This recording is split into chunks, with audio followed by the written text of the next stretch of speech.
ہمیں اس دور میں پھینک دیا ہے، پیدا کر دیا ہے اور چھوڑ دیا ہے۔ اصل میں اللہ نے اگر ہمیں اس دور میں پیدا کیا ہے تو اتنا ہی آسان نیکی کو بھی کر دیا ہے۔ تھوڑا سا اگر آپ سوچنے پہ آئیں، صحابہ کو علم حاصل کرنے کے لیے کتنا دور جانا پڑتا تھا، ٹھیک ہے؟ صحابہ کو نیکی کرنے کے لیے ماں باپ سے چھپ کر کرنی پڑتی تھی۔ ماں باپ ظاہر نان مسلمس تھے تو ان کے لیے تو بہت مشکل تھی یہ چیزیں۔ آج کے دور میں دیکھیں یوٹیوب بھرا ہوا ہے podcast, Islamic podcast سے علم حاصل کرنا ہے، کورسز پہ کورسز لانچ ہوئے ہوئے آن لائن، گھر بیٹھ کے اے سی والے کمرے میں کورس پڑھا جا سکتا ہے، ٹھیک ہے؟ IOU ہے، انٹرنیشنل اوپن یونیورسٹی، المغرب ہے، الکوثر ہے، وہاں کورسز ہی کورسز ہیں، یوتھ کلب کے بھی کورسز ہوتے ہیں آپ کے سامنے، ٹھیک ہے؟ تو دیکھیں ایسا نہیں ہے کہ یہ بالکل ہی ایسا دور ہے کہ تباہ کن دور ہے اور اس میں کچھ بھی نہیں ہو سکتا، بہت کچھ ہو سکتا ہے، اور موٹیویٹڈ رہنا چاہیے انسان کو کہ اگر اللہ نے اس دور میں پیدا کر دیا تو حل بھی دیا، ٹھیک ہے؟ لیکن یہ بات بھی درست ہے کہ گناہ بہت آسان ہو گئے۔ تو ہم انشاءاللہ اس پر ڈسکشن کرتے ہیں کہ گناہ اصل میں ہوتے کیا ہیں، اور کچھ موٹیویشن دینے کے لیے آپ کو ایک حدیث سناتا ہوں، بہت خوبصورت حدیث ہے۔ کہ شخص آیا اللہ کے نبی صلی اللہ علیہ وسلم کے پاس، یہ صحیح حدیث ہے مسند احمد کی۔ اس شخص نے کہا یا رسول اللہ ایمان کیا ہے، کیسے پتہ لگے گا میں ایمان والا ہوں؟ اللہ کے نبی صلی اللہ علیہ وسلم نے فرمایا اگر تو نیک اعمال سے خوش ہے اور برے اعمال سے غم زدہ ہے تو تو ایمان والا ہے۔ سبحان اللہ۔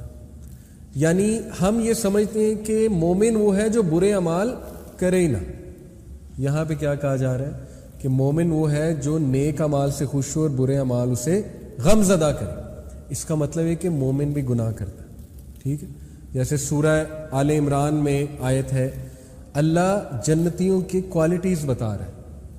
وہ کوالٹی شروع یہاں سے ہوتی ہے کہ جنتی وہ ہیں، سورہ آل عمران کی آیت نمبر 133 سے 135 ہے، وہ لوگ ہی وہ ہیں جن سے جب کوئی گناہ سرزد ہو جائے تو وہ اللہ کا ذکر کرتے ہیں اور اللہ سے استغفار کرتے ہیں اور ارادہ کرتے ہیں کہ واپس اس کی طرف نہیں جائیں گے۔ وہ شروع یہاں سے ہو رہی بات۔ دیکھیں جنت میں جانا ہی گناہ گاروں نے، ہم جیسے گناہ گاروں نے، ٹھیک ہے نا؟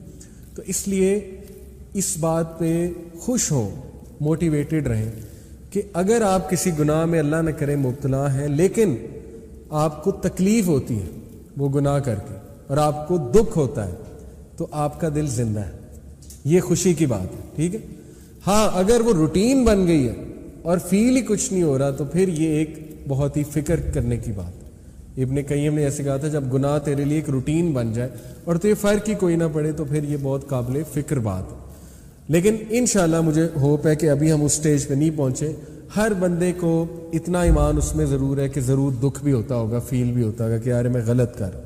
پھر فرمایا اس شخص نے پوچھا یا رسول اللہ گناہ کیا ہے؟ دیکھیں پہلے پوچھا ایمان کیا ہے، پھر پوچھا گناہ کیا ہے۔ بہت ہی خوبصورت ڈیفینیشن۔ اللہ کے نبی صلی اللہ علیہ وسلم نے فرمایا اگر کوئی چیز تیرے دل میں کھٹکے، تیری روح میں کھٹکے تو یہ گناہ ہے۔ سبحان اللہ۔ اللہ کے نبی نے بتا دیا یہ سافٹ ویئر تیرے اندر ہے، اپنے دل سے فتویٰ لے، ٹھیک ہے؟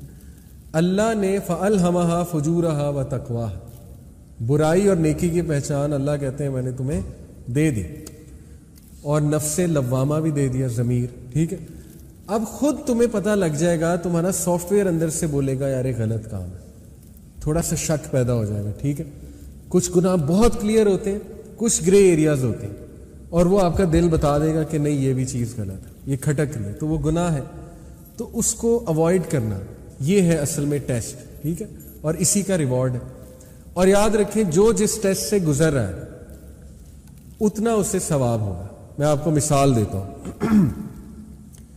جو عورت جس نے پروسٹیٹیوٹ تھی، کتے کو پانی پلایا، پڑھا ہے نا آپ نے واقعہ اپنے جوتے میں، مختلف روایات ہیں، کسی میں مرد کا ذکر آتا ہے، ایک میں عورت کا، بہرحال یہ عورت والی روایت ہم لیتے ہیں۔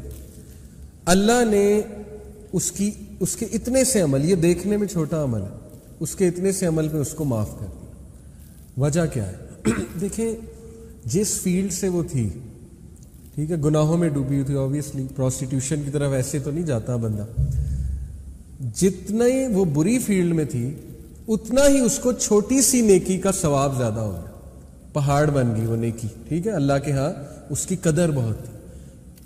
اسی طرح جو جتنے اللہ نہ کرے گناہ میں مبتلا ہے, وہ جب اس گناہ کو ریزسٹ کرتا ہے یا اس گناہ کو چھوڑتا ہے تو یقین کریں ہو سکتا ہے کہ صرف اس کا یہ چھوڑنا اس کی بخشش کا ذریعہ بن جائے, چاہے کوئی اور عمل اس کے پاس ہو نہ ہو. کیوں؟ کیونکہ اللہ انڈرسٹینڈ کرتے ہیں. اللہ کے ہاں ریلیٹیو مارکنگ ہے, ایبسلوٹ مارکنگ نہیں ہے. ریلیٹیو مارکنگ کیا ہوتی ہے؟ اللہ سب کو دیکھے گا کہ یہ کن حالات میں تھا, ٹھیک ہے, اس کا نفس کتنا اسٹرانگ تھا, ظاہر ہے اس نے کتنی ٹرائی کی, ایوری تھنگ, پھر دیکھ کے اللہ مارکنگ کرے گا نا, پھر مارکس دے گا. تو یہ بات بھی موٹیویٹڈ رہیں اس بات پہ کہ جتنے بری عادت سے آپ گزر رہے ہیں اس کو چھوڑنے کا ریوارڈ بھی اتنا ہے, اور ہو سکتا ہے ہماری بخشش کا بھی انشاءاللہ ذریعہ بن جائے. تو اب ہم دیکھتے ہیں کہ میجر اور مائنر سنس کیا ہیں. پہلی تو بات یاد رکھیں کہ اس میں ایک رول ہے کہ مائنر سن بھی اگر بہت ریگولرلی کیا جائے تو وہ بھی میجر بن سکتا ہے, ٹھیک ہے.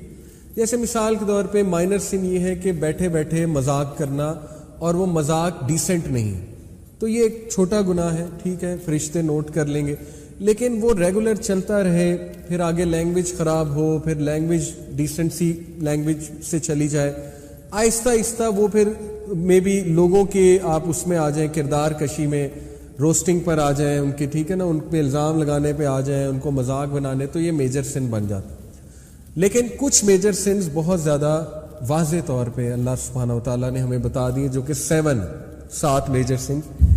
یہ تو بندہ کنفرم کوشش کرے ان سے ہم نے بچنا, کیونکہ قرآن میں اللہ کہتے ہیں کہ اگر تم کبائر سے بچیں تو ہم تمہارے صغیرہ گناہ معاف کر دیں گے. دیکھیں اللہ نے تو لاٹری لگائی ہوئی نا ہماری, صغیرہ گناہ ڈیلی معاف ہو سکتے ہیں.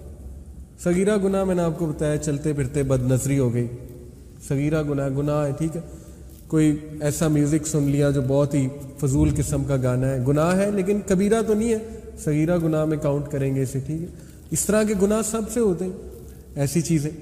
تو سبحان اللہ ابھی حمدی صبح جو 100 بار اور شام بار پڑھتا ہے اس کے صغیرہ گناہ چاہے سمندر کی جھاگ کے برابر ہوں وہ معاف کر دیتا ہے اللہ, ٹھیک ہے. اسی طرح لا الہ الا اللہ وحدہ لا شریک لہ لہ الملک ولہ الحمد وہو علی کل شیء قدیر, صبح اور شام 100 بار. مغرب سے پہلے, شام کا مطلب ہے مغرب سے پہلے, صبح کا مطلب ہے فجر کے بعد, اس کے صغیرہ گناہ معاف ہو جاتے. تو صغیرہ گناہ کی تو اللہ نے لاٹری لگائی ہوئی. اللہ کے نبی صلی اللہ علیہ وسلم نے فرمایا جب انسان نماز کے لیے کھڑا ہوتا ہے اس کے گناہ, صغیرہ گناہ یہاں آ جاتے ہیں, جب وہ رکوع میں جاتا ہے سارے نیچے گر جاتے ہیں, ٹھیک ہے, جھڑ جاتے ہیں. تو نماز گناہوں کو معاف کرنے والی جو ہے وہ ایک ایکٹیویٹی ہے, تو نماز جو ہے گناہوں کا کفارہ ہے. تو اس لیے نماز تو نہیں چھوٹنی چاہیے, no matter what sin you are involved in, نماز نہیں چھوٹنی چاہیے, اور نماز کو اچھے سے پڑھنا چاہیے, ٹھیک ہے, کیونکہ وہ ایکٹیویٹی ہے جو انشاءاللہ گناہوں کا کفارہ بنے.